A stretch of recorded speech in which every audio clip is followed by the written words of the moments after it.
Good morning to everybody in the US. Good evening to everybody in India. Welcome to our Stotra Bodha talk number 41. Today, we're very excited to have a talk on the path of divine perfection, understanding Purushottama Yoga. And our keynote speaker is Dr. Sampadananda Mishra, who is a Sanskrit scholar dedicated to promoting Sanskrit and Indian knowledge systems. So today in our program, we'll have Veda Kusumanjali, followed by Sangeetanjali by Srimati Annapurna Duri, and we'll have recitation as well as the keynote with concluding remarks and vote of thanks. So with that, Shivalinga, can you please do the Veda Kusumanjali? Om Sri Gurubhyo Namah Hari Om. Om Bhadram Karnebhi Srunuyama Deva Bhadram Pashe Makshabhiryajatra Tirairangaye Stushtabhagam Sastanobhi Visema Deva Hitai Yadayoho Sustina Hindra Vradhashrava Sustina Posha Vishwaveda Sustina Stacho Harishtanemi Sustina Brahaspatir Dadat Om Shanti Shanti Shanti Om Agne Naya Supataraye Asman Vishwani Deva Bhayunani Vidvan Yuyodhyasmad Juhurana Mena Bho istante nama bhuktim videma Om Shanti Shanti Shanti Om Abrahman Brahmana Brahma Varchasi Jayatam Arashtre Rajanyaha Shorashadja Adivyadhi Maharatho Jayatam Dogdrin Dhenur Vodhan Advan Asu Saptihi Purandhityosha Jishna Rateshta Sabeyo Yuva Asya Yajamanasya Viro Jayatam Nikame Nikame Na Padjanyo Na Varshatu Palavatyo Na Bhoshadhaya Pachantam Yogachemo Na Kalpetam Om Shanti Shanti Shanti Om Apyayantu Mamangani Vakpranachakshuh Stotramatha Phalamindriyani Cha Sarvani Sarva Brahma Upanishadam Maham Brahma Nirakuryam Mama Brahma Nirakaroto Anirakaranam Astu Anirakaranam Me Astu Tadhatmani Nirateya Upanisatsu Dharma Te Mahi Santo Te Mahi Santo Om Shanti Shanti Shanti Om Purnamada Purnamidam Purnat Purnamudachyate Purnasya Purnamadaya Purnameva Vashishyate Om Shanti Shanti Shanti Hari Om Namaste. Namaste. Thank you, Shivalinga. Now we'll have the Sangeetanjali by Srimati Annapurna Duri. Thank you. Lambodara namastubhyam satatam modaka priya nirvignam kuru me deva sarvakaryeshu sarvada.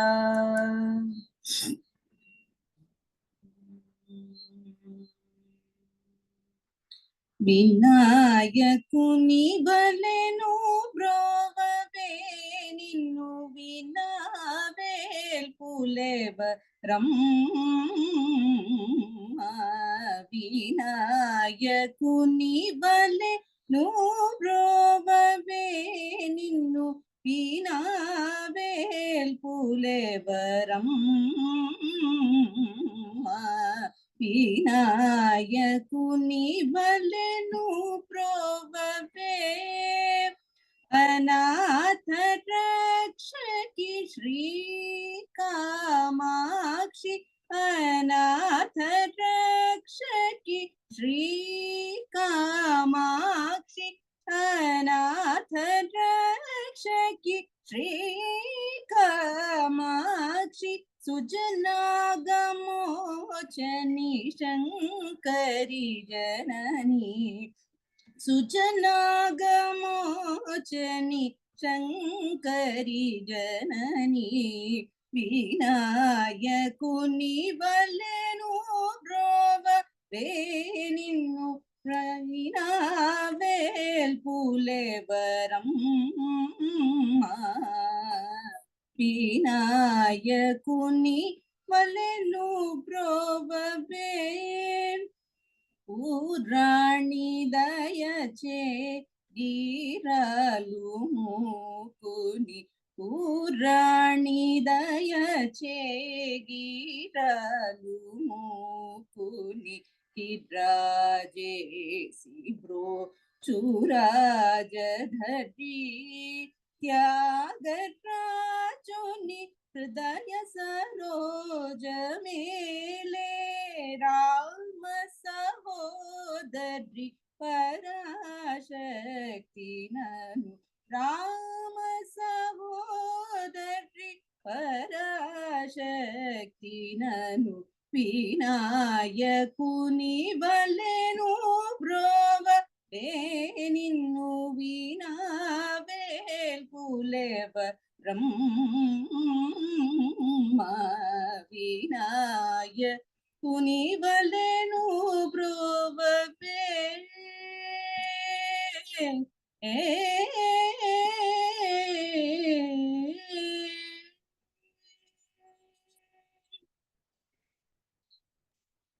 Very nice. Thank you. And so next we have the recitation of Purushottama Yoga, Bhagavad Gita, chapter number 15.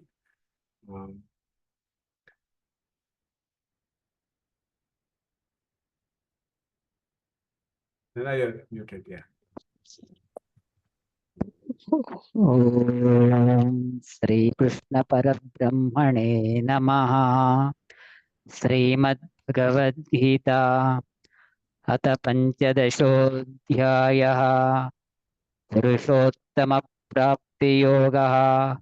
Shri Bhagavanuvacha Urdhva Moolamadasyakam Ashvattam Prahuravyayam Chandamsi Yasya Parnane Yastam Veda Savedavito Adashurtam Prasutastasya Shakaha Guna Pravruddha Vishaya Pravalaha Adascha Molanyanu Karmanubandhini Manushya-loke Narupamasyeha tatopalabhyate Nanto nachadirna cha sampratishta Ashvattamenam suvirudamulam Asanga-shastrena dhudena chitva Tatah padam tatparimargitavyam Yasmin gatana nivartanti bhuyaha Tameva chadyam purusham prapadye Yatah pravrutte prasuta purani Nirmana moha jita sanga doshaha Adhyatma nitya vinivrutta kamaha Dvandvairi mukta sukha dukkha sangnaihi Gacchantya moda padamavyayam tatato Natadbhasayate suryo na shashanko na pavakaha Yagdatva na nivartante Tadhama paramam mama Mamayvamsho jivaloke Jivabhutas sanatanaha Manashashtanindriyane Prakutim stani kashyate Shariram yadavapnote Yacchaprakramateshvaraha Gruhitvaitani samyate Vayurgandhani vashayat Shotram chakshusparshanancha Rasanam ghranamevacha Adhishtaya manaschayam Vishayanupasevate Putramantam sitam vape Punjanam va gunanvitam विमूढानानुपश्यन्ते पश्यन्ते ज्ञानचक्षुषः यतन्तो योगिनश्चैनं पश्यन्त्यात्मन्यवस्थितं यतन्त्योक्तकृतात्मानो नैनं पश्यन्त चेतसः यदादित्यगतं तेजो जगद्भासयतेऽखिलं यश्चन्द्रमसि यच्चाग्नौ तत्तेजो विद्धि मामकम् गामाविश्य च भूतानि धारयाम्यहमोजसाः पुष्णामि चौषधिः सर्वाः सोमो भूत्वा रसात्मकः अहं वैश्वानरो भूत्वा प्राणिनां देहमाश्रितः प्राणापानसमायुक्तः पचाम्यन्नं चतुर्विधं सर्वस्य चाहं हृदि सन्निविष्टो मत्तस्मृतिज्ञानमपोहनं च वेदैश्च सर्वैरहमेव वेद्यो वेदान्तकृत्वेदविदेव चाहं द्वामिमौ पुरुषौ लोके क्षरक्षाक्षर एव च क्षरः सर्वाणि भूतानि कूटस्थोऽक्षर उच्यते उत्तमः पुरुषस्तन्यः परमात्मेत्युदावृतः यो लोकत्रयमाविश्य वर्तव्य ईश्वरः यस्माक्षरमतीतोऽहम् अक्षरादपि चोत्तमः अतोऽस्मि लोके वेदे च प्रतितमः यो मामेवमसम्मूढो नाति पुरुषोत्तमं स सर्वविद्भवति मां सर्वभावेन भारत इति गुह्यतं शास्त्रम् इदमुक्तं मया नघ एतद्वा बुद्धिमां स्यात् कृतकृतश्च भारत ॐ तत्सत् इति श्रीमद्भगवद्गीतासु उपनिषत्सु ब्रह्मविद्यायां योगशास्त्रे श्रीकृष्णार्जुनसंवादे पुरुषोत्तमप्राप्तियोगो नाम पञ्चदशोऽध्यायः हरि ओम नमस्ते thank you very much Thank Oh, you. congratulations, Hemant. 1 minute. Hemant Kumar, he has by-hearted the 15th chapter completely.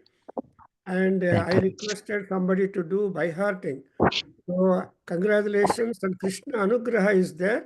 Thank you for Thank rendering, you. not looking at the book. And Thank you very much. recording. Thank you very much. Thank you very much for your blessings, Swami. Thank you. Yeah, Nana, can you please introduce the speaker and the topic?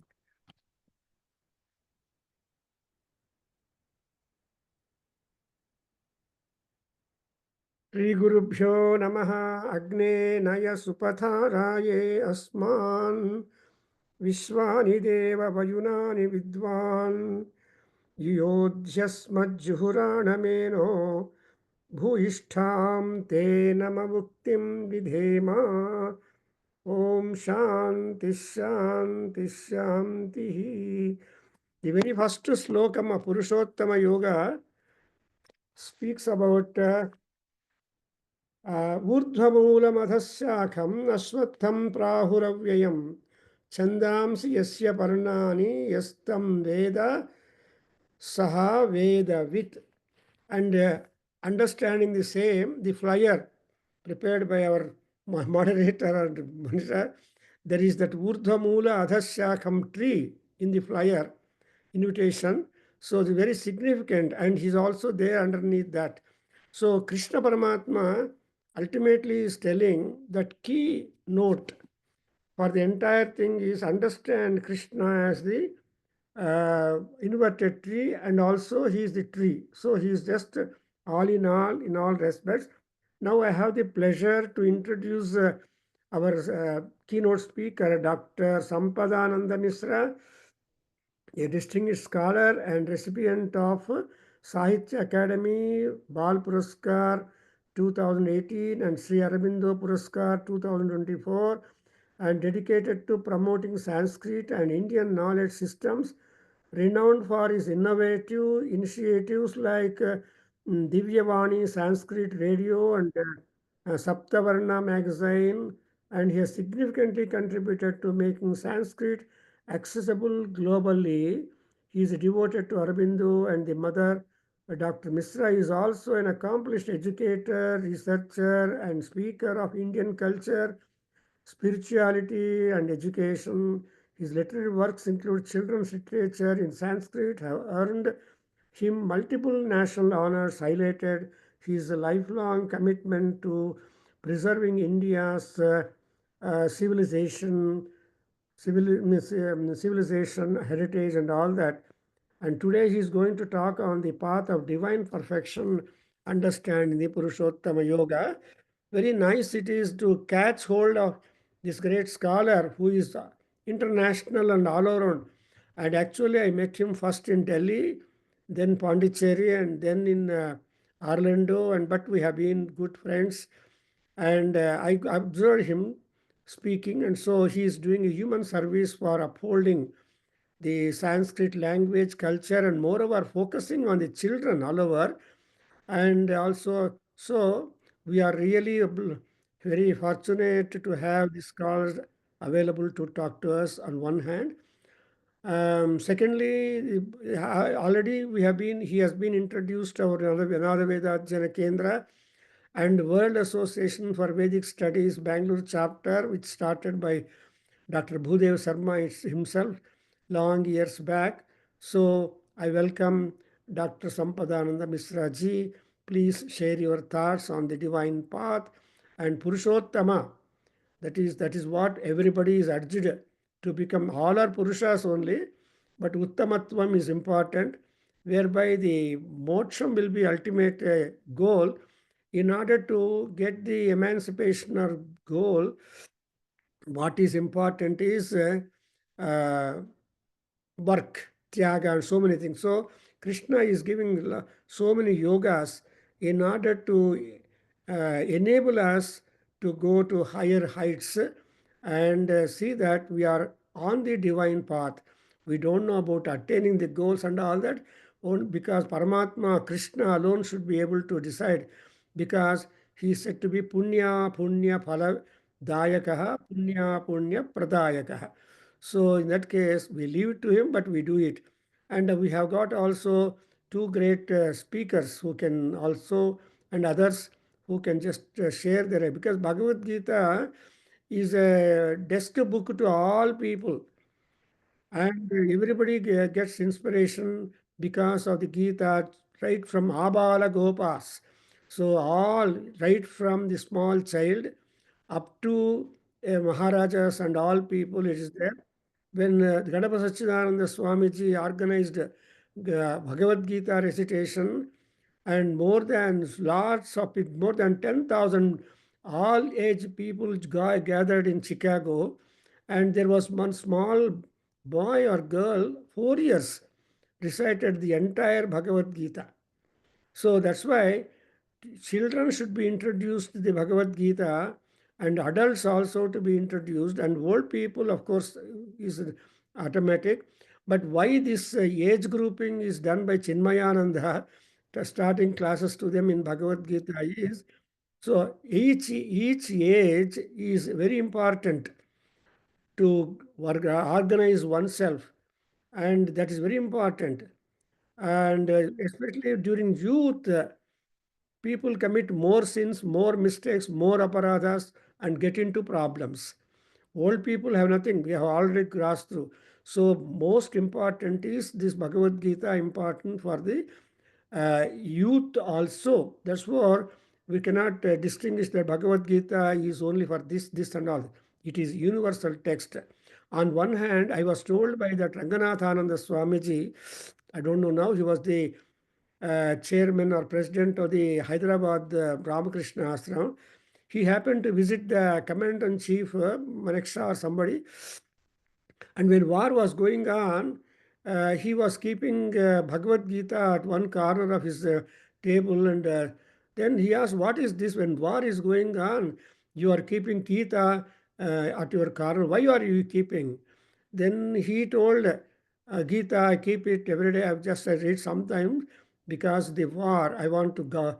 So for peace and all that." Then he said, "No, Bhagavad Gita is to inspire, is for activity, and it is important. And moreover, it is from Mahabharata.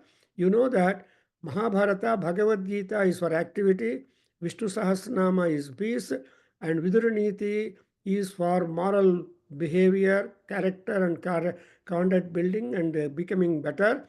And Sanasujatiyam is for other Brahma and all those things. So these four pieces or episodes from Mahabharata are even today very much live and people are following.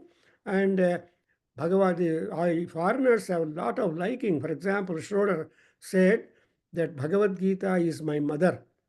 A German scholar, Sanskrit scholar said, Bhagavad Gita is my mother. Whenever I get into problem or anything I want inspiration, I consult Bhagavad Gita and I get answer to all that. And there are also other scholars who say that Bhagavad Gita is or Krishna's advice, instructions, or yogas are answer for all the human emotions. You have answer if you are excited with the emotions unable to control, then Bhagavad Gita.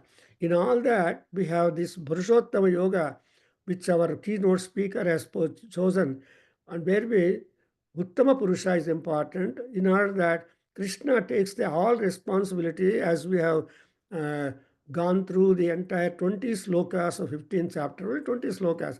Even the Bhakti 12th chapter also has 20 slokas. Only the first chapter and last chapter contains more slokas because the foundation for the Krishna's speech begins from the Vishada Yoga, that too for Arjuna.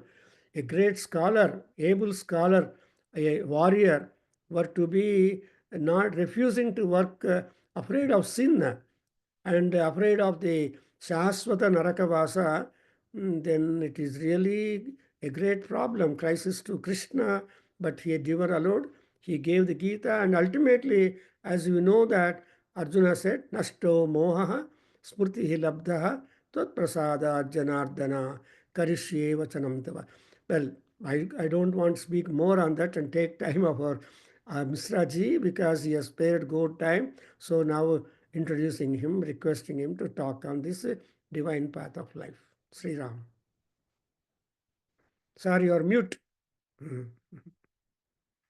Yes, namaskar to all of you. And thank you for first inviting me and second giving this beautiful introduction to start the topic. And before I start, let me do a prayer. Oh,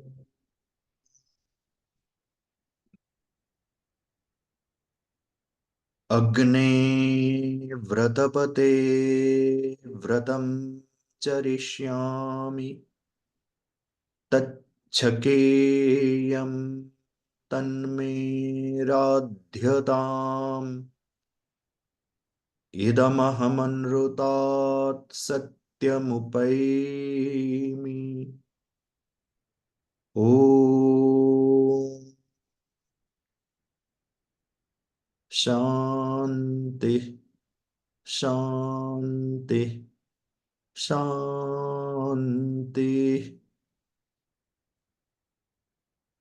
Om Shri Krishna Paramatmane Namah.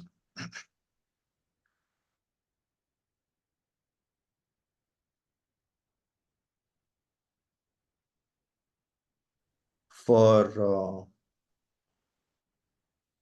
giving a discourse on chapter 12, Bhakti Yoga. There were around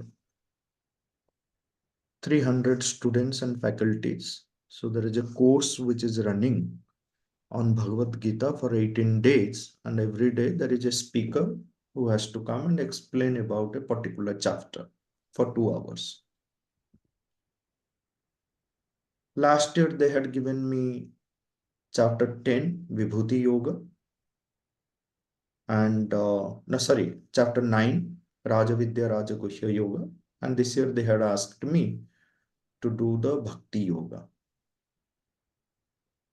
And then while this was fixed long back, then a few days before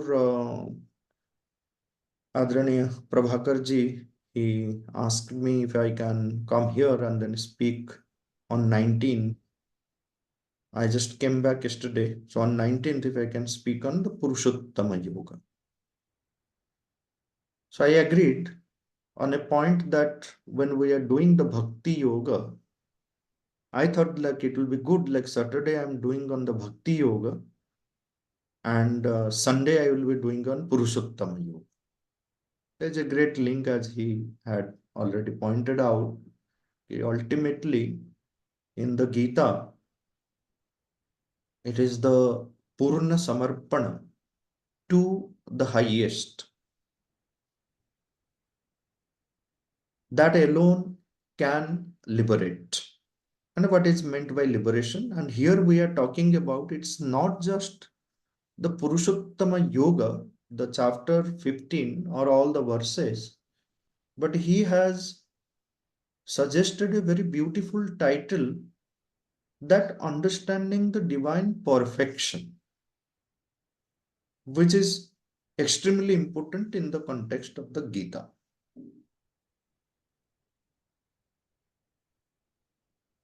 I was remembering like yesterday, I was talking about this perfection being the ultimate goal, the attainment of Purnata. So there were questions by the young minds that we do not understand what perfection you are talking about. How does it fit? Then the principal of the college, so he explained then, sir, the perfection, the connotation of perfection that these young minds have, and the connotation with which you are speaking, so there is a difference. That is why these young minds are not able to concentrate or understand on this Purnata aspect. They take it in a sense of, very ordinary sense of perfection. Now here we are talking about divine perfection. And that's again, we are linking with the Purushottama Yoga.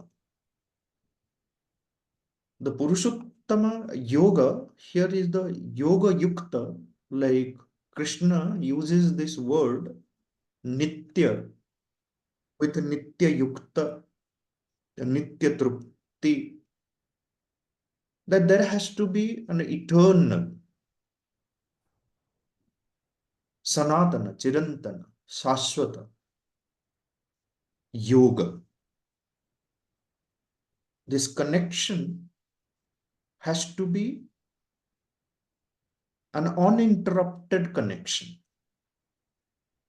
The moment there is an interruption in the connection, then we lose the contact with the divine and we lose that state of perfection. That is why Krishna was telling Arjuna, Tasmat sarveshu kaleshu mam anusmara yudhyaja. Remember, Arjuna, while fighting, there should not be a moment, a single moment, when you have forgotten me or you have not kept me in your consciousness. Sarveshu kaleshu. The sarva kala refers to this satatya, this uninterrupted continuity in the remembrance. Nitya yukta. So whenever the word yoga is used here, so there is a constant, uninterrupted connection that we need to establish with whom? With the divinity, and that divinity which itself is the perfection, that divinity which itself is the light, itself is the knowledge, itself is the beauty, itself is everything good that one can conceive, which is very much immanent in everything and being. That connection has to be there. This is the inner connection that one has to constantly feel the presence of that supreme divinity within oneself, which is the true perfection. the divine perfection. That is why perhaps, like when Swami Vivekananda was defining what education is, the purpose of education. So he said education is nothing but manifesting the perfection which already lies within. What does it mean? Then later, he is explaining the same word perfection in the sense that it is the ever perfect nature of the Atman that needs to manifest. The Atman is ever perfect, Purna. Is so Purna that there will be no loss of this Purnata at any point of time because he is inexhaustible. That's why so beautifully in the Shukla Yajurveda that we do this Shanti Patham Purnamadah Purnamidam Purnat Purnamudachyate Purnasya Purnamadaya Purnameva Vashishyate. It's so Purna that you take out Purna, still what remains is Purna. There's no loss of Purnata. That is the divine perfection. It is an inexhaustible Purnata, which is the core essence of every one of us. And when we read through the Gita, of course, there are many deeper metaphysical, philosophical explanation of Sekshara, Akshara, Purushottama, and there's so many discussions which have happened. So many Bhashyakaras have written about it. But I am talking about from a practical sense, like what we need to understand and then do it and then put it into practice in our day-to-day life. So then Gita's teaching becomes a living entity for us, not a scripture which is just mentally understood, intellectually discussed. So this divine perfection, this Purnata, which is already within us, as he says, like Mamai Vanso Jiva Bhuta Jiva Loka Sanatana. A little portion of mine has become that Jiva. It's again referring to, say, for example, like the Ishopanishads first mantra itself, if we take, we say that the divine, the inner ruler, the supreme ruler, has created everything and being in this creation, and at the same time, by remaining above the creation, that means he being Bhuvana Tita, he also has created a little home for himself in everything and being. Ishavasyam idam sarva. He has created a little home for himself in everything and being. Therefore, there is nothing in this creation which has manifest, which is an extension of him, where his presence is not there. Yet, even though he is Bhuvana Pravishta, he has entered into the Bhuvana, entered into his creation, yet he is above it. He is above it. Bhuvanatita, Bhuvana Pravishtopi Bhuvanatita. Even though he is immanent here, he is very much present, yet he is beyond this. He can take any form. The divine can take any form. He is Sat Asat Rupa. He is Saguna, he is Nirguna. He is Kshara, he is Akshara. Both. He is the change, he is the changeless.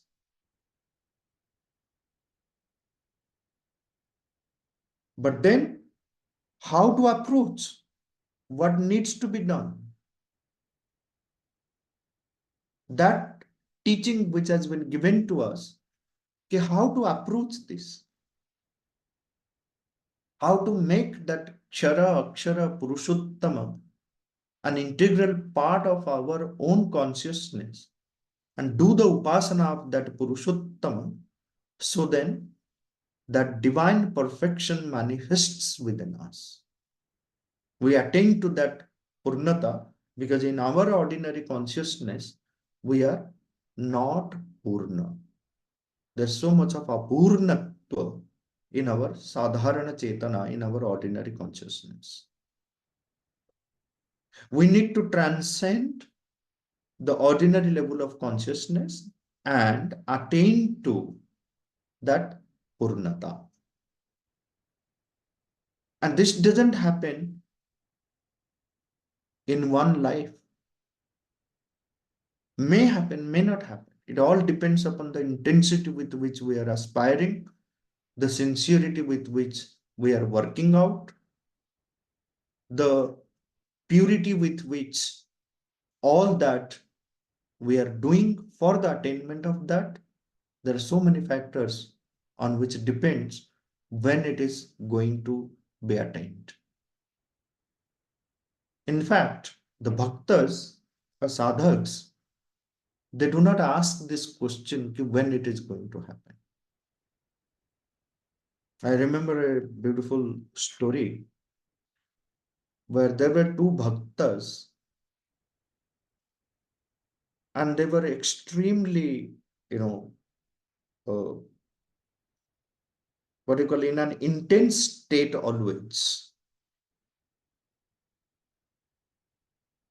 And one day, and they were living nearby, their ashrams were close by. Narada happened to be there in the ashram of Buddha Bhaktas. So the first Bhakta asked Narada, tell me, you are always meeting Bhagavan. You have a conversation. Like you have come here, you will go back, again you will meet. Can you ask him, when is he going to give me darshan?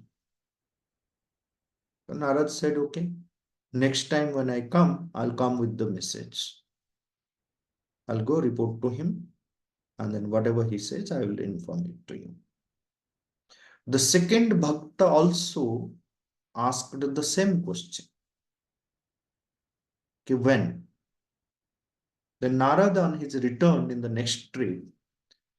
So to the first Bhakta, he said that Bhagavan has told me about you, that you have a banyan tree in your ashram. So he said, you count all the leaves of banyan tree in your ashram. So whatever is the figure, after so many births, he will give you darshan. And the Bhakta was so disappointed. He said, what is the use then of doing this sadhana if it takes so long? And anyway, Bhagavan has told me that he will give me darshan. So he will give his darshan. He was very disheartened by this message by Bhagavan. Then Narad went to the other Bhakta. He said, like I asked Bhagavan. Bhagavan said, like you have a tamarind tree in your ashram. At least banyan tree, the leaves are bigger. But tamarind tree has very small leaves. He said, you count, and after those many years, lives, he will give you darshan. And that second Bhakta, he was so joyful. He danced with joy. He said, I don't want to count how many lives, how many leaves, but my Prabhu has confirmed that he will give me darshan. That is mine, enough for me. He danced with joy, so much of joy, that my Prabhu has confirmed that he will give me darshan. And the very moment Bhagavan stands before him. It all depends upon, it is not the Kala Khanda. We always believed, our yogis, rishis always believed in the Akhanda Kala. The point here is that when we aspire to attain to that state of perfection, what is named after Satchidananda or Purushottama or Paramatman or Parameshwara or Parameshti, the highest. It gives a description of that. How is it? The description, there is no end to description. You turn to the Vedas, turn to the Upanishads, turn to the Gita itself. In the chapter 15 itself, you get a beautiful description of like how effulgent is he. How sun and moon also become pale before in his presence. He carries so much of light. He carries so much of knowledge. He is so omnipotent, omnipresent, omniscient. He is avarnaniya, indescribable. He is achintaniya, unthinkable. He is avarnaniya, indescribable. He is bhuvanatita. He is bhuvana pravishta. He is bhuvana bhuta. He has become the bhuvana. He has entered into the bhuvana. Yet he stands beyond the bhuvana. All kinds of epithets we will get. But at the same time, our Shastras are showing to us how to approach, what we need to do in order to attain to that supreme state where we realize, or there is this upalabdhi of purnata. There is this upalabdhi of ekatva. There is this upalabdhi of samatva. Tatra ko moha kah shoka ekatvam anupasyat. And unless and until we attain to that state of purnata, if we continue, or as long as we continue with our apurna chetana, till then there is no end to our suffering, our miseries. Because all miseries, all sufferings, they belong to the limited, narrow, mean consciousness. All ananda, sukha, they belong to the expanded consciousness, the purnata. Yo vai bhuma tat sukham. Nalpe sukham asti. Step by step, in every part of our being, every part of our being, that we need to realize this Purna Brahma, the Purna Purushottama, Parameshwara, Parameshti, Paramatma, his presence in every part of our being. Even Krishna goes to this state where he says that, the most important thing, that the food, even the very digestion of that happens because of my presence. Am Vaishwanaro Bhutva Praninam Deham Asrita Pachamyanam Chaturvita. So to that level, the description is there. And then how he is connected, he is enjoying his own world through chakshus, through sparsha, through rasana, through grana, shrutram chakshu sparshanam cha, rasanam granam evacha, adhisthaya manaschayam vishayan upasevate. The jiva, he enjoys all these things, but his enjoyment is also enjoyment of that presence, because he has created this world, this multiplicity, this diversity. For what reason? In order to enjoy the ananda of himself in various things, what he has created. But the bhoga, the enjoyment of that ananda, can connect like bhoga with bhaga. Bhaga is the Vedic deity who is responsible for enjoying the true ananda. When someone is experiencing or enjoying the true ananda, That means the force of bhaga is intense at that point of time. We know that this world is for enjoyment, but we do not know how to enjoy the world.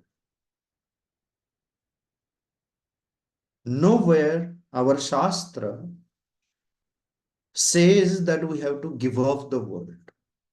We have to disengage with the world.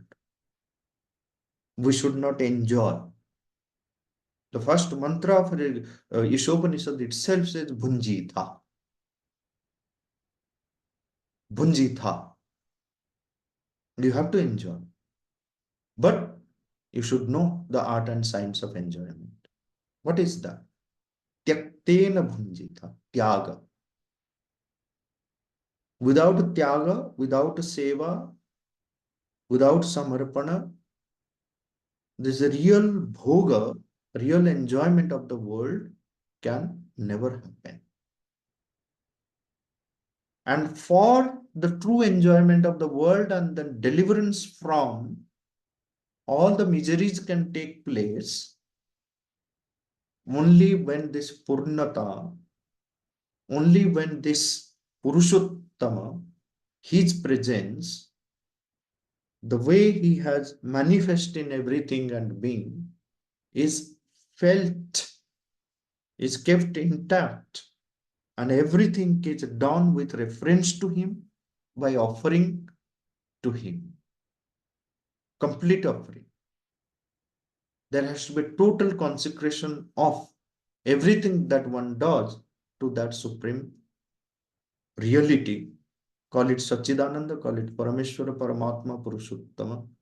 There are, by different names, this has been described. Sarvasya chaham pradisannivishta. Like there is nothing is excluded.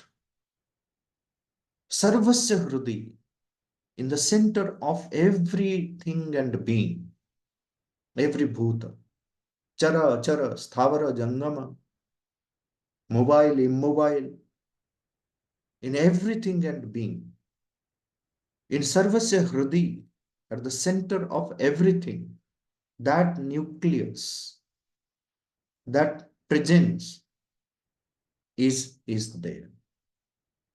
And it is because of that presence, even the, as he says, the smrti is also because of me, the apohana is also because of me, the vismrti is also of me. Vedeshcha sarverahameva vedyo vedanta krut veda videvachaha. If we talk about Veda as the supreme knowledge or the Vedanta as the knowledge, so that also like Vedeshcha sarverahameva vedyo, like all the Veda, all knowledge, they strive after understanding me, knowing me. I can be known through that. Vedanta krut veda videva chaham. Because I myself is the creator of this knowledge. I am the knower of that. Beyond me, and we say that because beyond that, there is nothing. Nothing in the sense, again, one will find him. That's why he's Paratpar, Anuttara. These are the descriptions. Paratpara, which is beyond the beyond. Anuttara, beyond that there is nothing. That is why in the Vibhuti Yoga, he says,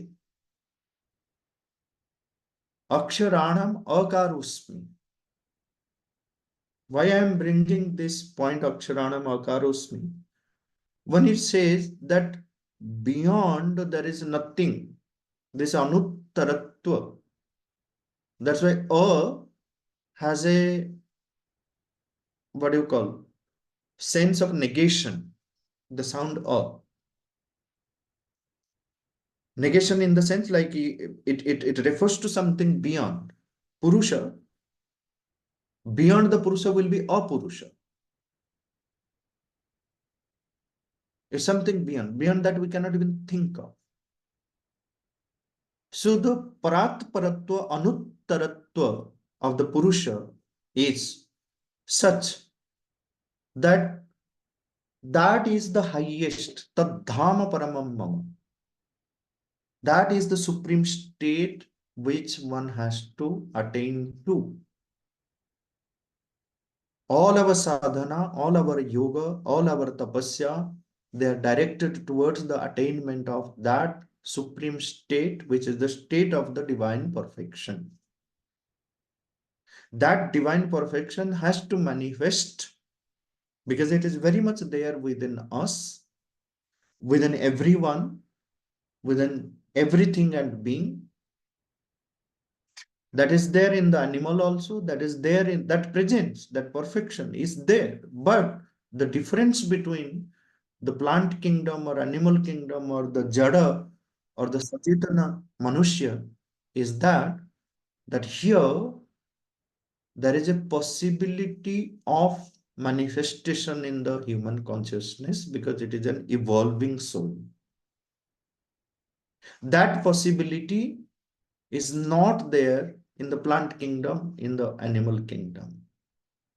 There is a presence, there's the prana, but the evolutionary possibilities are not there.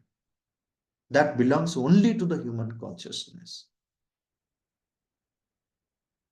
And that is the difference, major difference between human being and the rest of the world. We have infinite possibilities of evolving from our mukulita chetana to the purna vikasita chetana.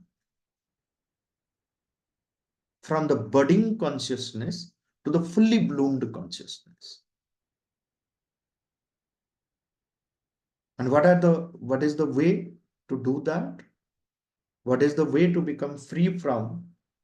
And especially in the context of the Gita, why it was needed that Krishna had to explain it to Arjuna? Again, we come back to the source of Arjuna's Vishada, the source of all miseries and all suffering.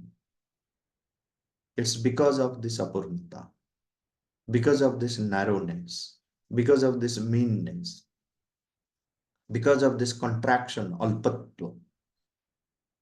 That's why Arjuna himself accepts that, admits that. Saying what? He says, Karpanya doshopahata swabhav. My entire being is affected by this Karpanya dosha. This Karpanya dosha is miserliness. This contraction, this limited consciousness doesn't want to open up. Like a miser, he wants to possess everything, hold on to everything, not to open it, not to give. He's shut within himself. This narrowness, when someone gets affected, becomes the root cause of all miseries, all sufferings. That's why yo nalpe sukham asti yo vai bhuma tat sukham. The entire teaching of the Shastra, entire teaching of the Gita is to make Arjuna, I mean Arjuna is a pratinidhi, Arjuna is a representative of every one of us, how to overcome this narrow state of consciousness and remain well settled in the vastness, in the vast expanded consciousness, in the bhuma. So then there is this upalabdhi of shashwata sukha and shashwata shanti. Tesham shashwatam sukham netaresham. Tesham shashwati shanti netaresham. All those who have attained to that state, the dhama paramam mama, that paramam dhama, that supreme state, that supreme abode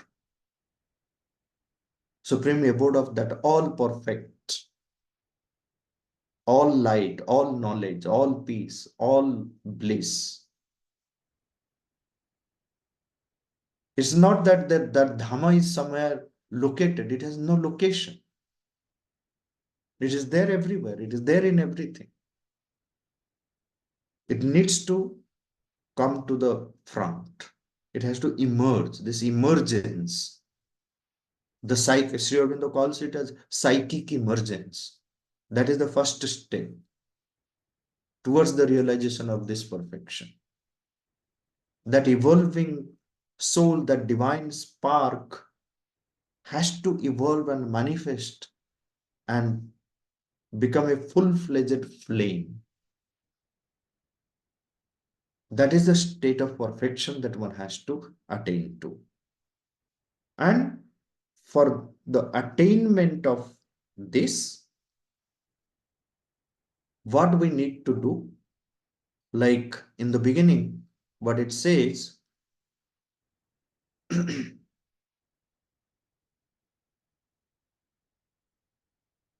how to cut what is described, na rupamasyeha tathopalabhyate nanto na chadir na cha sampratishtha ashwattamenam suvirudha moolam asanga shastrena drudhena chitva. Just contemplate on this word. Asanga shastra. Na rupamasyeha tathopalabhyate. What is that Purushottama? What is that highest state that we are talking? The real form of it cannot be perceived by us in this material world, in this embodied being. It has no beginning, it has no end, it has no foundation, no pratishtha.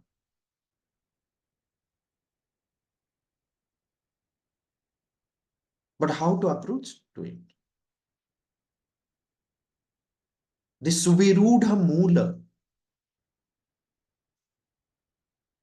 the firmly rooted Ashwatha,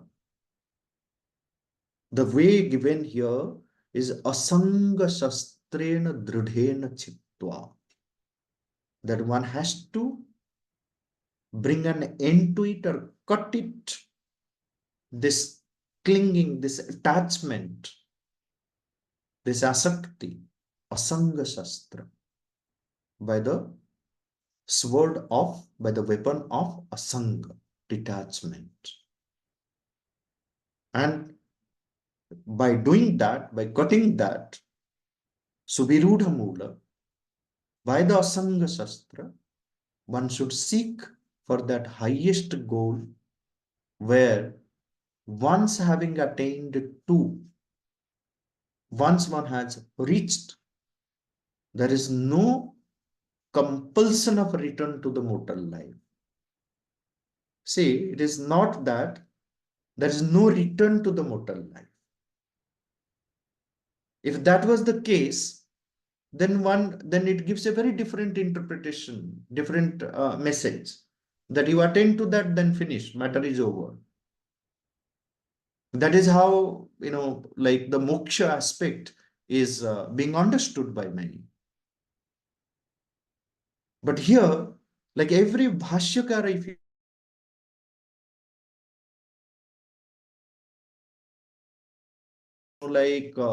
make a departure, make an exit,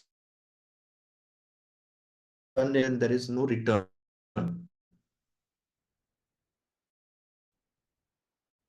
And it is for the first time when I read Sri Aurobindo's interpretation of this particular mantra, particular shloka, he says very carefully, he drafts the sentence. He says there is no compulsion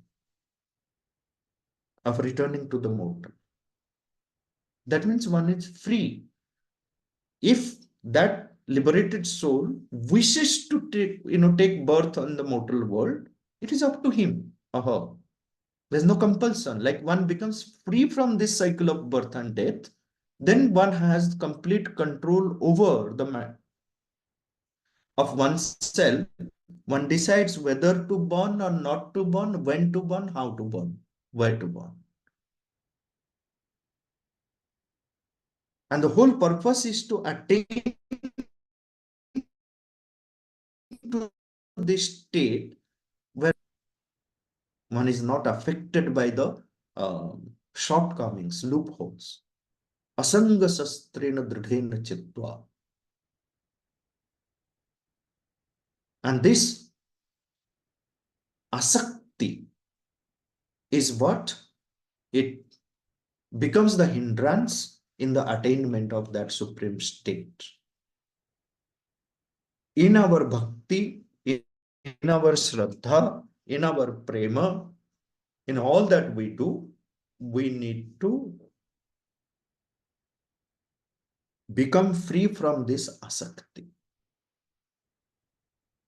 I will just narrate you a very small story.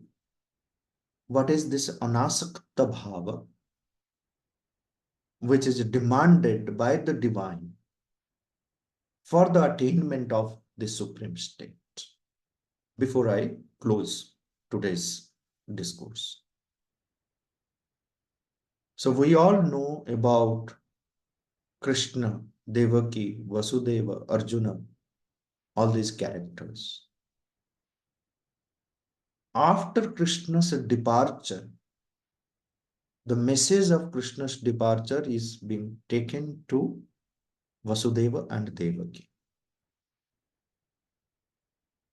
By listening to Arjuna, Arjuna is carrying this message. When Vasudeva Devaki were living, Krishna has left his body, the sanskar is done, then the message is being taken by Arjuna to Vasudeva and Devaki. Vasudeva says, you know, Arjuna, when we were in the Karagara of Kansa, he only liberated us. But today, by leaving us, he has put us again into another Karagara. We don't know when there is going to be the mukti. He says this and then becomes quiet. Devaki says, Arjuna, perhaps you don't know this fact that I am the most unfortunate lady on this earth, Abhagini. Arjuna says, how can you say that, Ma? You are the Janani, you are the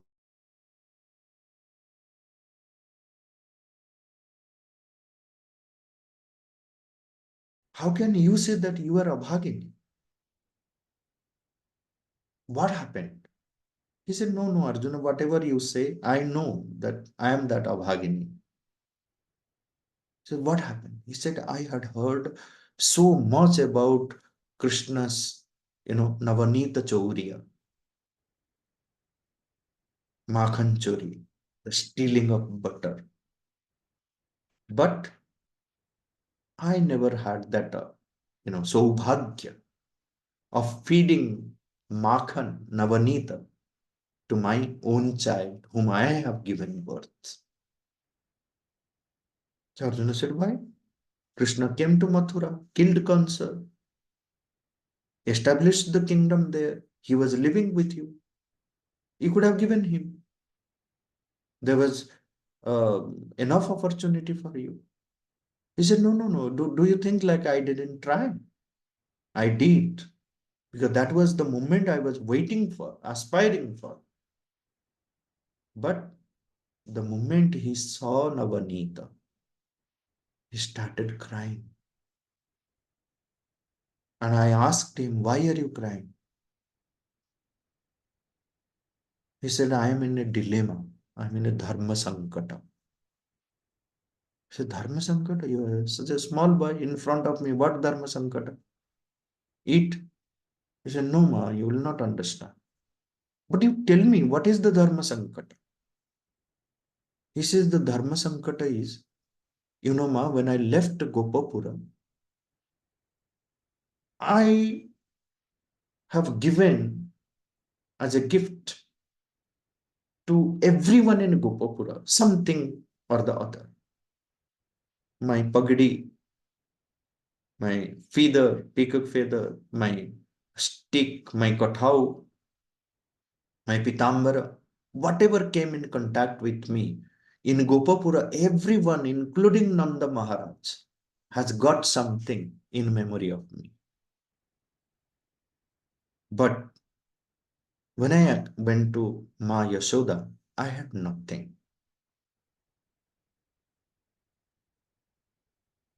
When I was offered to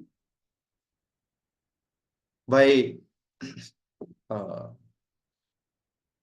you, Pita Vasudeva and Devaki, to Yashoda, then also I had nothing. I went as a naked child. I must come back as a naked child. Nothing. I had nothing to offer to Ma Yashoda. But I wanted to give something. So I have gave her my vachana. I said, Ma Yashoda, I have nothing to give you, but I'll give you my vachana, my word, that I will not take Navanita from anyone's hand after I leave Gopapura. Now you see, on one side I have given the vachana to Ma Yashoda. On another side, I have my mother, you, my Janmadatri, waiting for this precious moment that you will feed me Makhan, Navanita. What do I do?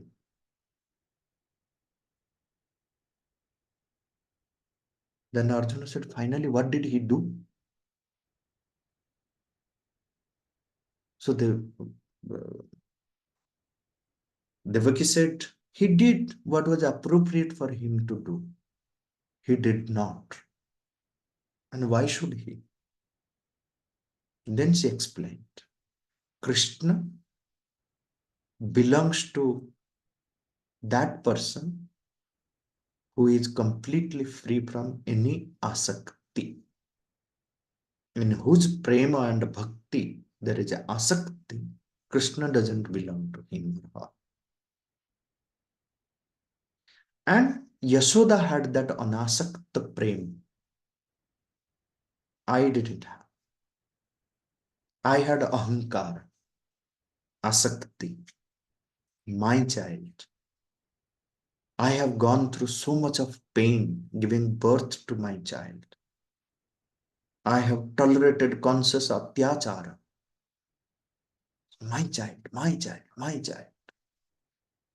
So where was anasakti in my prem? Yashoda had. Krishna belongs to the anasakta prema. Wherever that anasakta bhakti, anasakta prema is there, and to attain to that, asanga shastrena dhrudhena chitva. This is a weapon, the weapon of detachment that one has to. Then should we leave the world and not take interest in anything in the world? No. Krishna again says, how to live in the world. Padma patra mivam bhasa. Like a lotus leaf is born out of water, draws all its life, all its energy, all its beauty, all its splendor, all its, urja from the water, but not attached to the water, not affected by the water. That is what, when one does, that is how one is anasakta, then one attains to this state of Purushottamatva. That is the state of divine perfection that one has manifest within oneself, and that leads towards living a life of perfection, life of joy, life of bliss, life of beauty, life of harmony, life divine. If this simple message, the core message of the Gita, described throughout every chapter, and contemplate on that aspect. So I'm not going to the philosophical, metaphysical aspect of Akshara, Akshara, Purushottama, why the third aspect of Purushottamatva was added by Krishna to Kshara and Akshara, whereas with Akshara it should have been done. Like many Bhashyakaras also have hinted upon that. Akshara itself is that Sachidananda. Most of the commentaries by Acharyas, we see that Akshara is seen as the Sachidananda, that thing. There was no need for adding Purushottama. That no one says, but it is implicit in the message. I'm not going deep into the philosophical, metaphysical discussion of whether three Purushas are needed or not. But by adding Purushottama, to this much we can understand that by adding Purushottama aspect to Kshara and Akshara, because in the Upanishad it is not there. Because the Gita, in most of the Shastras also, they draw inspiration from the Upanishad.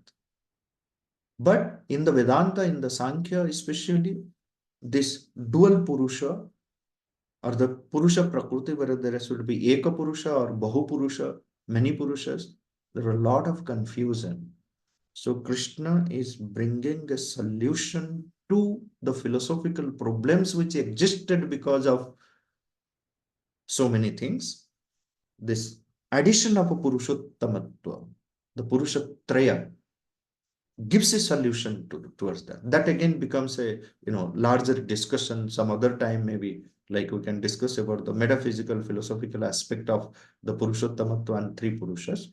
But here the ultimately what the message that I wanted to convey, that there is this Purushottama and the attainment of Purushottamatva is the ultimate goal, and for the attainment of that the asanga shastrena dridhena chitva, and then to have anasakta prema, anasakta bhakti, and nitya yuktata. This is how we manifest the divine perfection in every aspect of our being, and then live a life divine. Thank you.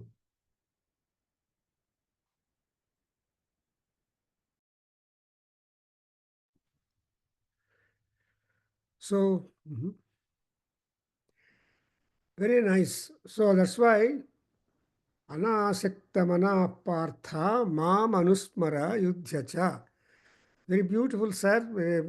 So much, because Bhagavad Gita is a library. Bhagavad Gita, so many people have spent their thoughts on Bhagavad Gita, and nobody is happy or satisfied with that, because that is a encyclopedic one in the Prasthanatraya system. Bhagavad Gita, Upanishads, and Brahma Sutras. So you can imagine how. So you have been able to explore, give new light and new thinking on that, and especially the story about Devaki and Yasoda you tell. It's really interesting, because both are mothers. One has given birth, the other has brought up, but the attitude is really differentiating them both. So that's very interesting. And thank you very much that you spared so much time, and let us also listen to our Bharadwaj for a while, because he is also, Prashant Bharadwaj, he is also a good worker, scholar, and all that. And I think Bharadwaj, please come up with your little comments on that, Gita. Namaste, sir. Thank you.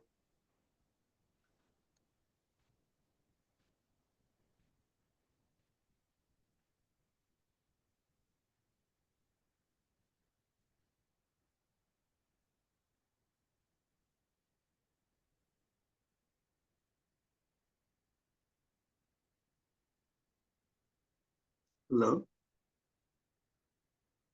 Yes, speak.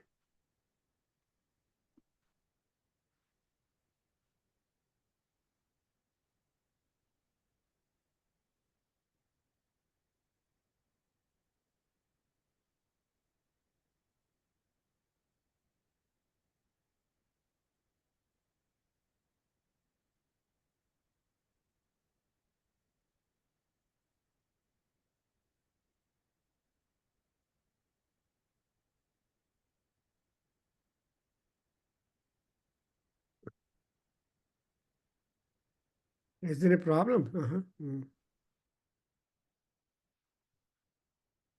So, meanwhile, I think Dr. Gopi Chan come out with their ideas. Later he will do it. There's some internet problem. Gopi Chan, He's a doctor, but very much interested in Bhagavad Gita.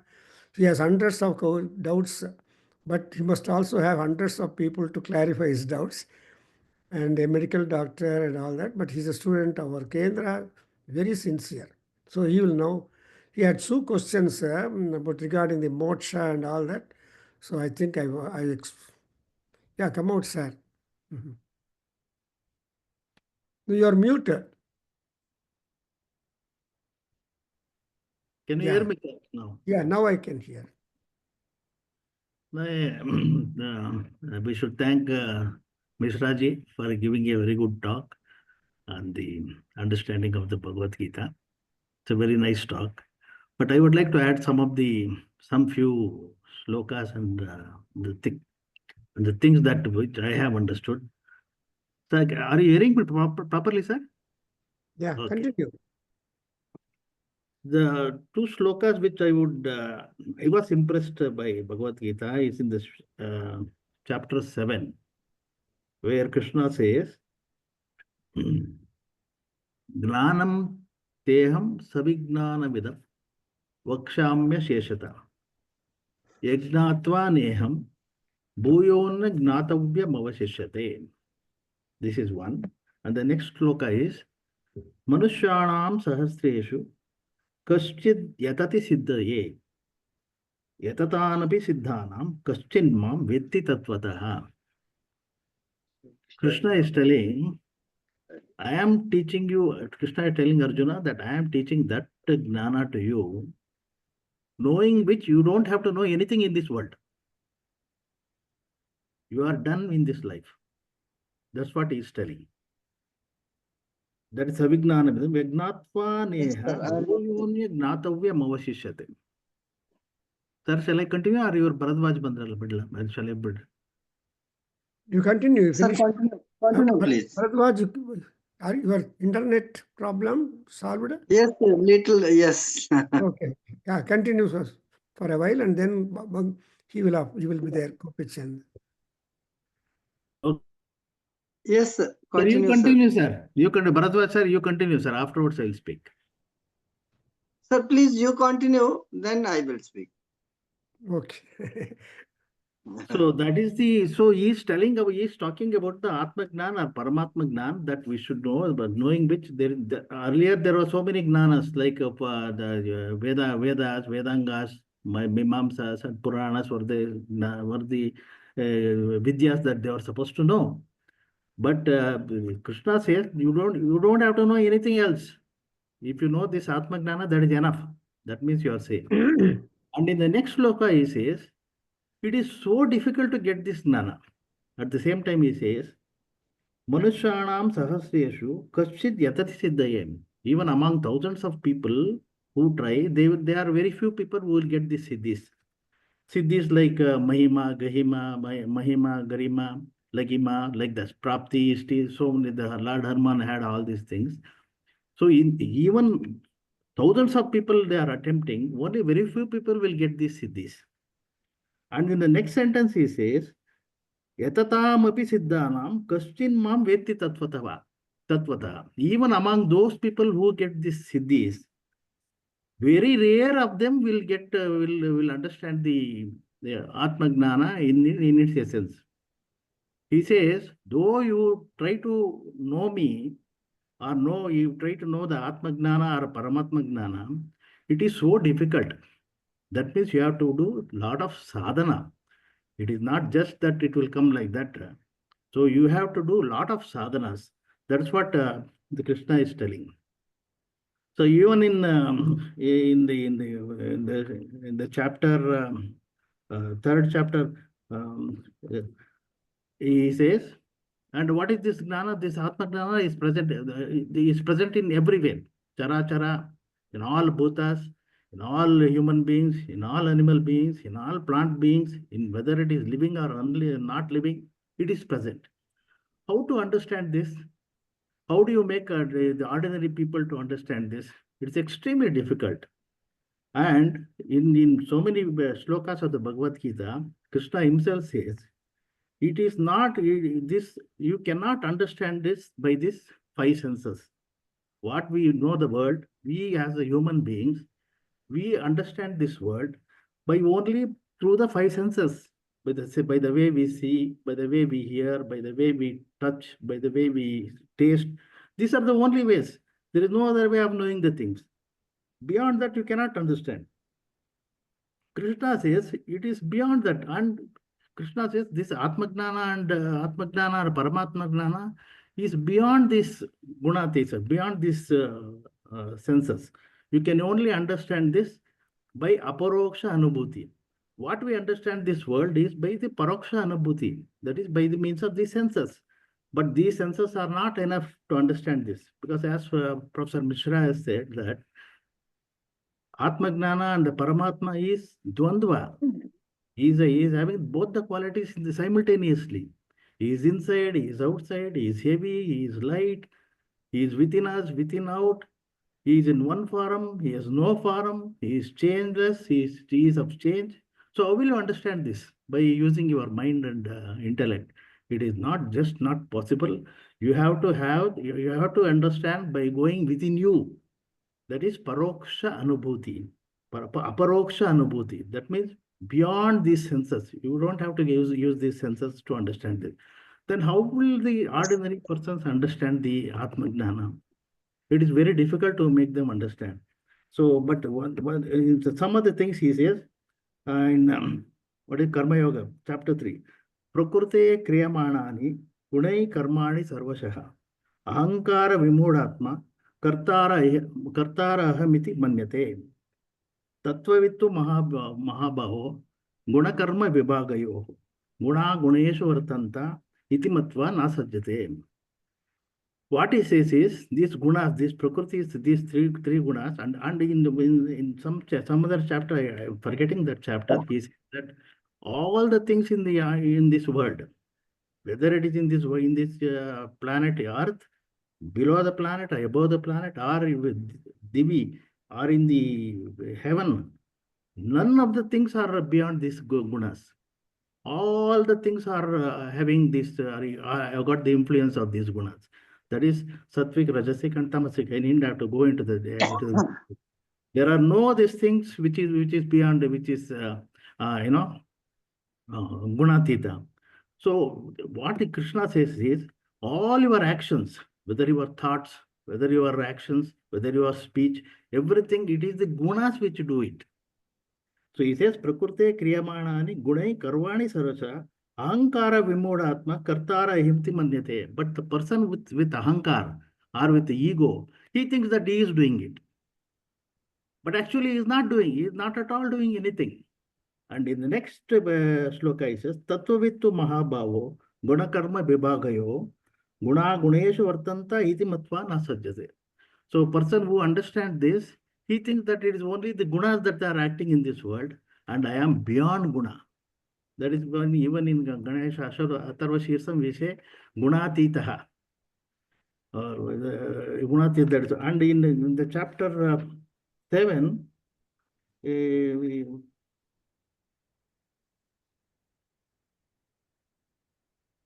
I will just this thing. In the chapter Sannyasa Yoga, he says, Na kartrutvam na karmani lokasya sujati prabhu na karma pala sayogam swabhavastu pravartate. Swabhavastu again is going back to gunas only. He doesn't create anything. Na kartrutvam na karmani lokasya sujati prabhu. Then who is doing all these things? It is the gunas. It is not the Atma which is present in every one of us. It is present in all of us, who are sitting here, who are not, who are here, who are beyond there, in all the plants, animals, everything is there. But the Atma doesn't do anything in this. Nadatte karshatit papam, nachaiva sukrutam vibhuvu. Agnanamruta gnanam, tena muhyanti jantava. Nadatte, it doesn't take the good work, it doesn't take the bad work, it doesn't take anything. It is beyond. So how will you understand the normal person or ordinary person to understand this? The only way is, he says in the Mundaka Upanishads, he says that we have got the three, this thing, what is that? Nidra Avastha, Turiya Avastha, then Jagrata Avastha, Nidra, Swapna Avastha. All the three, four. This consciousness has got the four situations. We are only a part of it. Only when we are in the this one, Gnana Avastha, we know this thing. In the Nidra Avastha, we don't know anything. In the Swapna Avastha, again, some portion of the mind and some portion of the gunas will be acting. What about in Turiya? Nothing is there. Neither the guna, nor the mind, nor the thing. You are not aware. But after a good sleep, you will say that you had slept very well. Then who is that person who has enjoyed? Who is that person who has enjoyed that deep sleep or the fairy sleep? It is that Atma.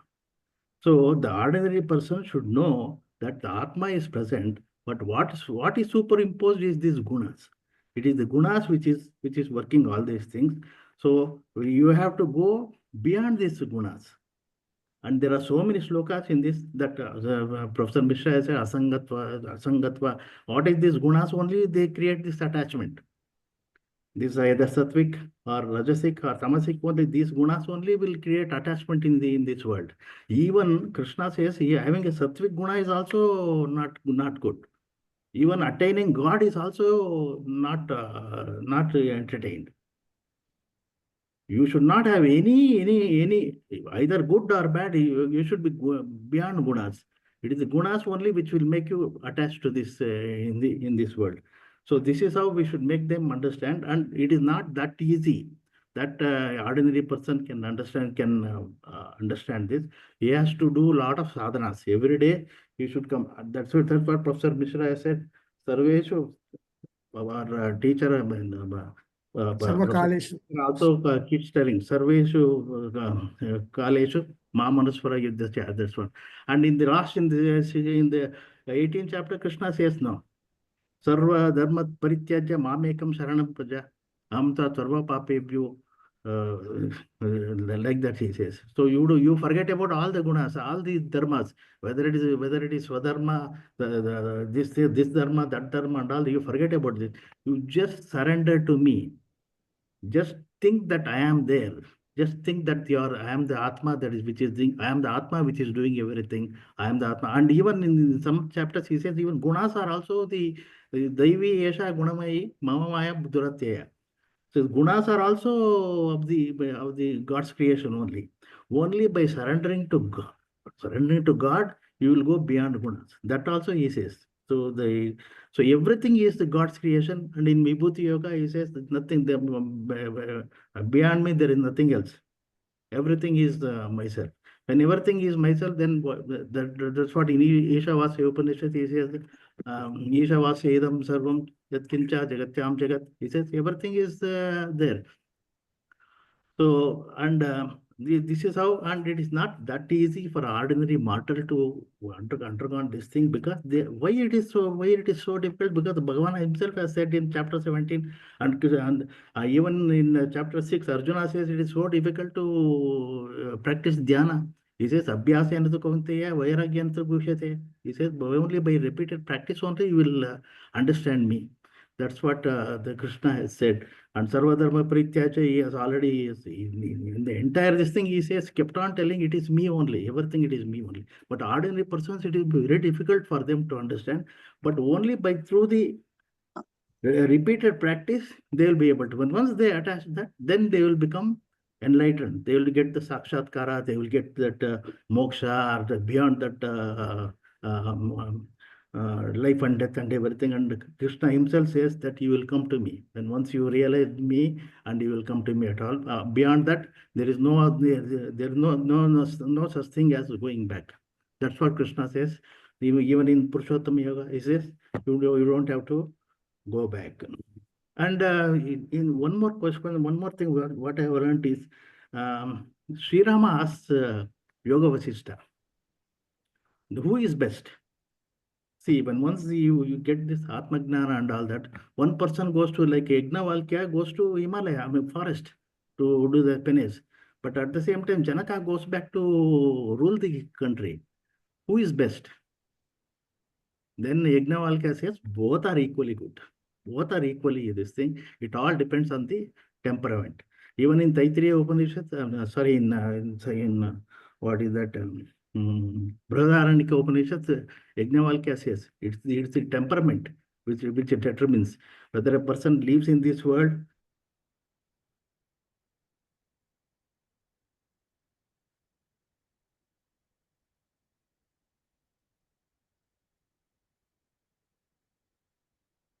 or to think of getting it next year or beyond 10 years or like that. Here and now, it is all there within you. You have to just go there. You don't have to travel. It is where, how far it is, how far the God is from you. He is within you. So that is the meaning. And though it is so, I thank Professor Prabhakar to giving this opportunity to this thing. And my portion is vote of thanks. Sir, I will leave it to you. Then beyond that, then I will come back to you, sir. Thank you. Thank you, sir. Very so nice. And of course, I'll just ask Sampadananda Mishra ji to answer after Bharadwaj also speaking, because Bhagavad Gita is everybody's book. But how everybody understands the Krishna's teachings, 574 slokas have been given to Krishna, and for Arjuna about 84 slokas, and for Sanjaya 47 slokas, Dhritarashtra only one sloka. If you look at the proportions, look how much time and thought to be spent by Krishna to answer all these things, especially Arjuna, who is not easily accessible or understandable or listening to that. So anyway, I just suspend that my talk. I just ask Bharadwaj, now please speak. Namaste, Yes. ji. Namaste ji. Sorry for inconvenience. Now you are stable. And also, one more Thank you, point he sir. told that, one more point he told was that the entire Gita happened in Kurukshetra. So he is from Kurukshetra, Haryana, where the war took place and decisions took place too. Okay, Welcome, sir. sir. Thank you, sir. You are so kind. You are always giving me opportunity to listen your esteemed scholar, and we are today blessed to listen Shri Sampadananda Mishra ji, who explained Purushottama Yoga in a very different manner and very simple manner and in a very simplified way. He explained with many examples like Krishna Samvad. In fact, after the discussion and importance of Bhakti Yoga, when a question arises, what is Vedas? Then definitely there is an answer of this, whatever explained by Sampadananda Mishra ji, to understand Shri Krishna only. There is no need to understand all the knowledge, especially Kshar Gyan, Kshar Vidya, and Akshar Vidya, Atm Gyan, and whatever bookish knowledge, what are we taking in today, in whatever form or in a formal way of education. But really, Atma Gyan is very, very important. In Bhagavad Gita, especially in this chapter, God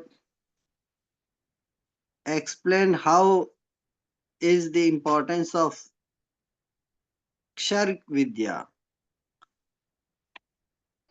In first three shlokas, the engagement of this material world is compared here with the peepal tree. As Dr. Sampadananda Mishra ji said, tamarind tree. For one who engaged in fruitive activities. There is no end of the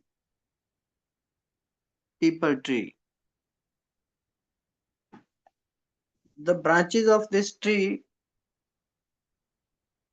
he explained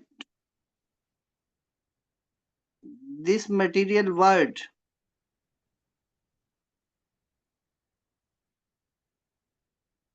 whatever is created by the Brahma, and the comparison of this tree with the whole life cycle of human world, or we can say material world. Its leaf is compared with the Vedic hymens, and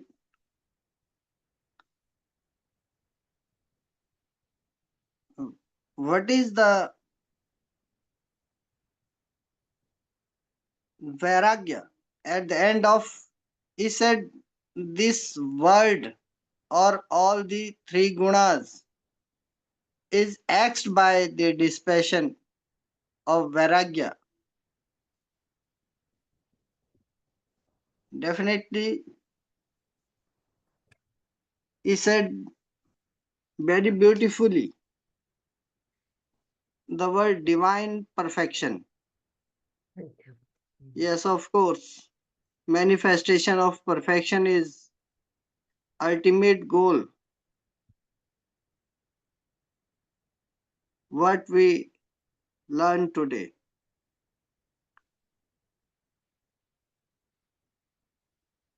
And whoever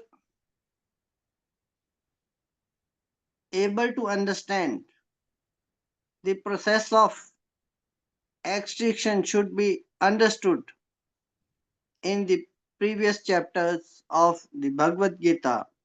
It has been explained there is many processes of which to get out of the material engagement, and up to the previous chapter of this Bhagavad Gita we have been the devotional service of the Supreme Lord is the best way.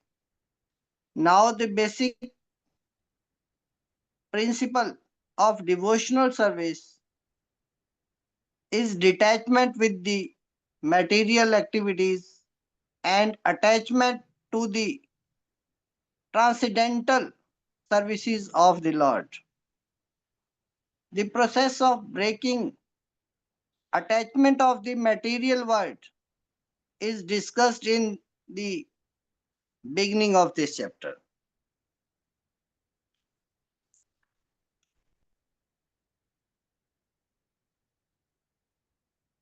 What is Purushottama Yoga?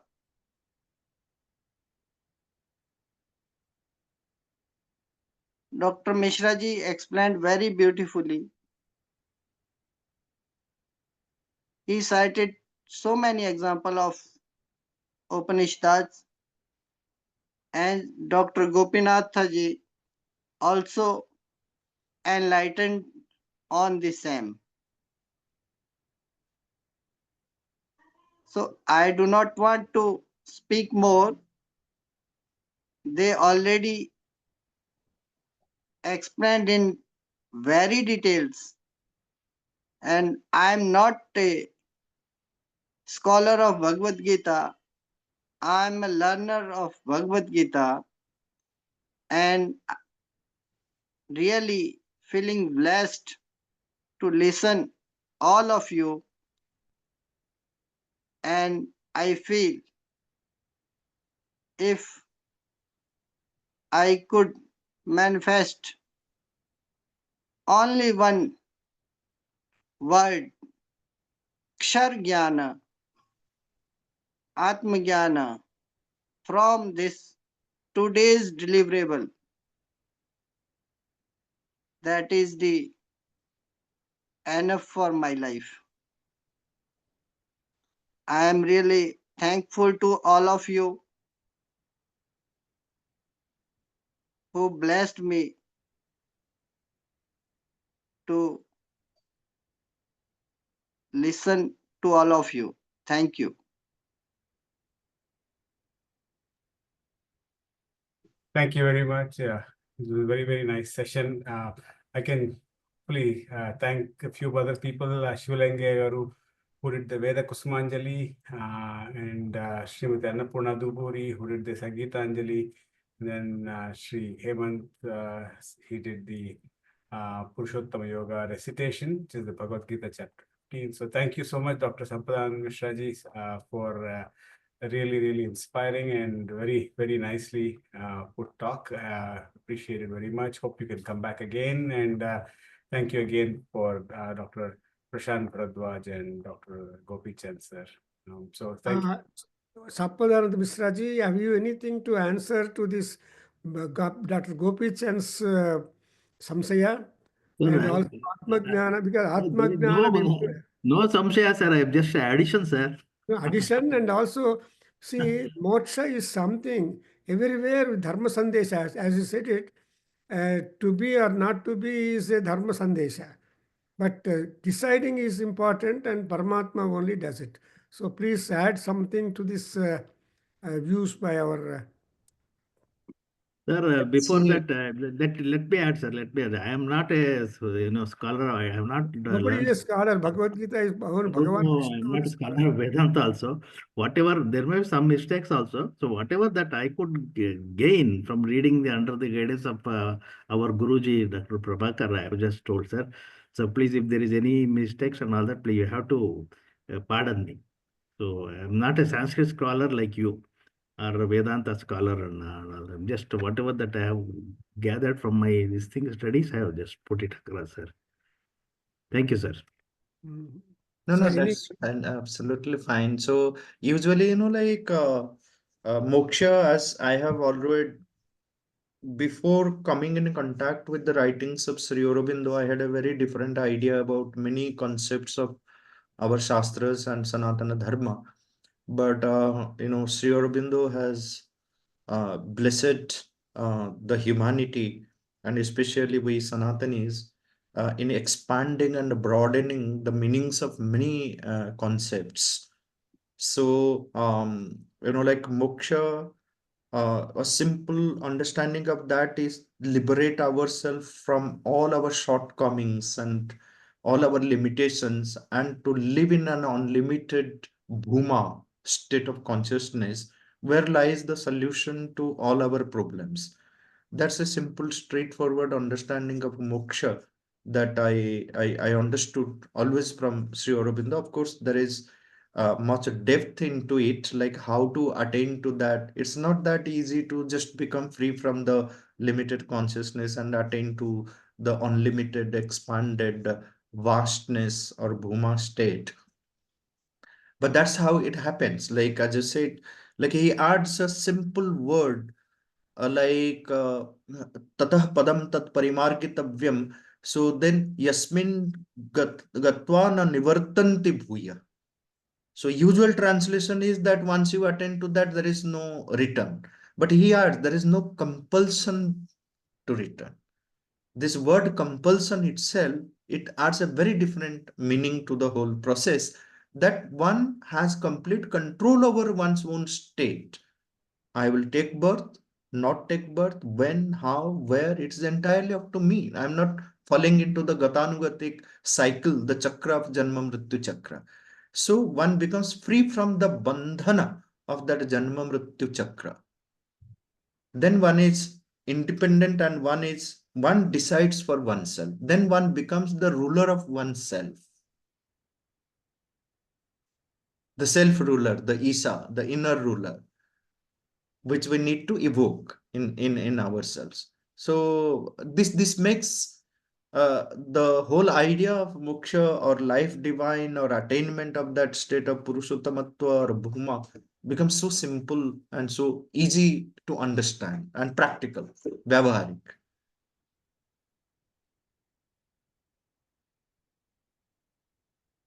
So that's all I wanted to say. Thank Thank you. you very much. So, Babu, now you can wrap up your ideas. Yeah, I think it's a wonderful session, and we thanked everybody. So we can do the prayer. So Shivalinga, we can do the closing prayer. Om Krishnaya Vasudevaya Hariye Paramatmane Pranata Kleshanashaya Govindaya Namo Namaha Krishnaya Yadavendraya Gnanamudraya Yogine Nattaya Rukminishaya Namo Vedanta Vedine Krishnaya Vasudevaya Devaki Nandanaya Cha Nanda Gopakumaraya Govindaya Namo Namaha Vasudeva Sutam Devam Kamsa Chanuramardanam Devaki Paramanandam Krishnan Vande Jagadgurum Om Shanti Shanti Shanti Om Sahana Bhavatu Sahana Bhunaktu Sahavidyankaravavahai Tejasvinavadhitamastu ma vidvishavahai Om Shanti Shanti Shanti Om Sarve Bhavantu Sukhinah Sarve Santu Niramaya Sarve Bhadrani Pashyantu Mat Kaschid Dukkha Bhag Bhavet Om Shanti Shanti Shanti Harihi Om Tat Sat Sarvam Shri Krishnarpanamastu Shri Vasudevarpanamastu Shri Veda Purusha Ashirvadostu Om Shri Matru Charanaravindarpanamastu Om Tat Sat Hari Om Namaste.